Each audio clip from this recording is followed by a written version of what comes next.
Louvado seja nosso Senhor Jesus Cristo, para sempre seja louvado. Então, irmãos e irmãs, bom dia.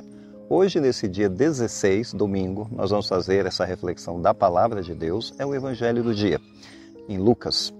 Não se esqueça de deixar o seu gostei, de compartilhar esse vídeo com seus amigos e com a sua comunidade. Hoje, esse Evangelho em Lucas é o Evangelho chamado das Bem-aventuranças. Vamos então iniciar a proclamação. Proclamação do Evangelho de nosso Senhor Jesus Cristo, segundo Lucas. Glória a vós, Senhor. Naquele tempo, Jesus desceu da montanha com os discípulos e parou em um lugar plano. Ali estavam muitos dos seus discípulos e grande multidão de gente de toda a Judéia e Jerusalém, do litoral de Tiro e Sidônia. E levantando os olhos para os seus discípulos, disse: Bem-aventurados vós, os pobres, porque vós é o reino dos céus. Bem-aventurados vós que agora tendes fome, porque sereis saciados. Bem-aventurados vós que agora chorais, porque havereis de rir. Bem-aventurados sereis quando os homens vos odiarem, vos expulsarem, vos insultarem e amaldiçoarem o vosso nome por causa do Filho do Homem. Alegrai-vos neste dia e exultai, pois será grande a vossa recompensa no céu. Porque era assim que os antepassados deles tratavam os profetas. Mas ai de vós, ricos, porque já tendes vossa consolação. Ai de vós que agora tendes fartura, porque passareis fome. Ai de vós que agora rides, porque tereis luto e lágrimas. Ai de vós quando todos os elogiam. Era assim que os antepassados deles tratavam os falsos profetas. Palavra da salvação, glória a vós, Senhor. Bem, caros irmãos, hoje, evidentemente, nós estamos diante de um belo sermão de Jesus, esse sermão da planície em Lucas, e revela que o reino de Deus, de fato, não se alinha com a lógica do poder, ou com a lógica da riqueza, ou com a lógica do sucesso, que tantas e tantas pessoas adoram idolatrar nesse mundo e até perseguem fortemente nesses ideais de poder, riqueza, sucesso, etc. Jesus diz, entre aspas, bem-aventurados, e esse bem-aventurados está ligado a um tipo de conotação de qualidade, né, que a gente não esperaria, que são os pobres, os famintos, os que choram, os perseguidos, enfim. Pode até parecer que é a glorificação do sofrimento, mas não é uma glorificação do sofrimento, mas é uma promessa de que Deus está ao lado daquelas pessoas que o mundo marginaliza, que o mundo despreza, que o mundo preconceitua. E Deus está do lado delas. A pobreza aparece aqui como a primeira bem-aventurança e, na verdade, não é uma virtude em si. Pobreza, miséria não é uma virtude em si. Mas a pobreza em espírito é uma virtude. É um sinal de que o reino de Deus pertence àquelas pessoas que não têm nada a perder. Por isso que elas são pobres em espírito. Quer dizer, aos que dependem inteiramente da graça divina na vida delas. Depois aparece a fome, aparecem as lágrimas, que simboliza, na verdade, um anseio profundo que essas pessoas sentem em suas vidas pela justiça, um anseio profundo pela reconciliação desse mundo.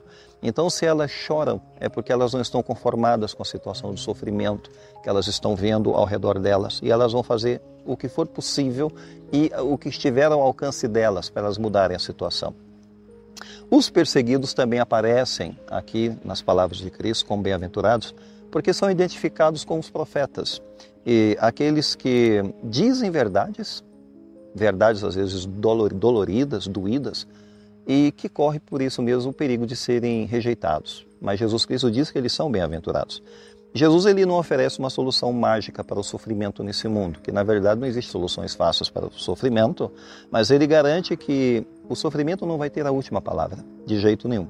Então existe um futuro, sim, né, em que os famintos são saciados e as lágrimas serão enxugadas. Existe esse futuro porque Deus garante esse futuro.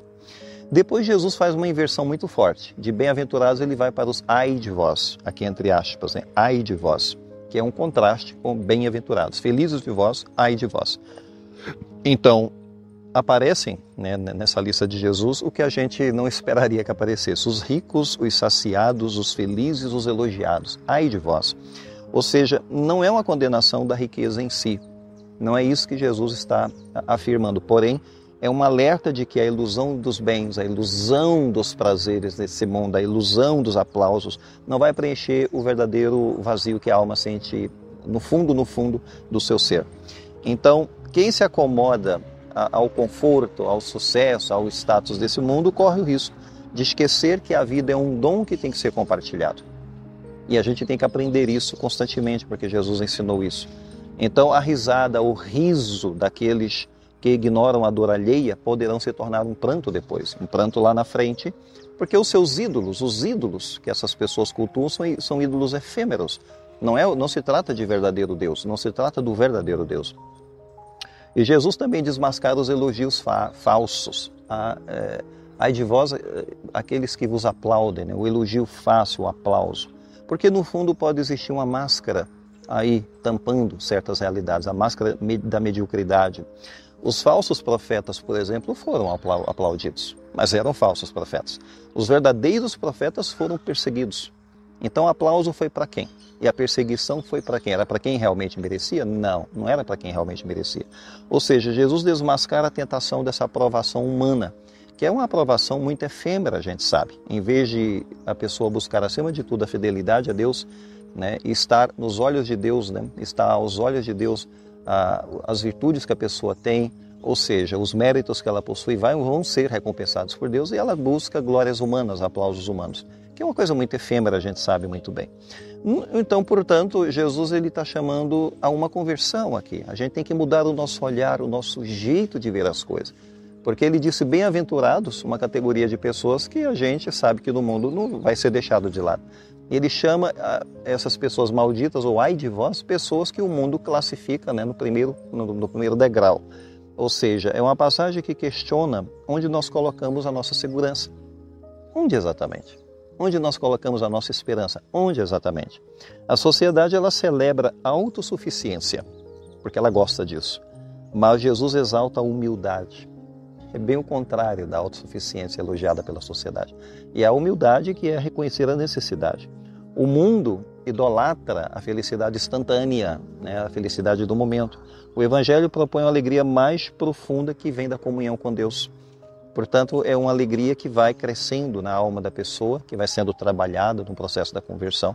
Enquanto que esses ais de Jesus, ai de vós, na verdade ele não está amaldiçoando exatamente essas pessoas, essas realidades. Mas é um alerta muito grave, é um alerta muito urgente. Ou seja, perder a vida acumulando que não vai levar à vida eterna. Então a pessoa ela pode despender muito esforço, muito tempo, muito trabalho acumulando coisas que não necessariamente vai conduzi-la para Deus, porque elas podem se tornar ídolos e prender a pessoa. Bem, vamos pensar nessa realidade, porque as bem-aventuranças é algo que toca a nossa vida fortemente. Vamos pedir a Deus que nos ajude a entender isso e a viver essas palavras em nossa vida. Não esqueça de dar o seu gostei para esse vídeo, se gostou de fato dessa reflexão, e compartilhar também com seus amigos ou sua comunidade. Vamos agora concluir com a bênção final. O Senhor esteja convosco, Ele está no meio de nós. Abençoe-vos Deus Todo-Poderoso, o Pai, o Filho e o Espírito Santo. Amém. Fiquemos em paz, irmãos, o Senhor nos acompanhe.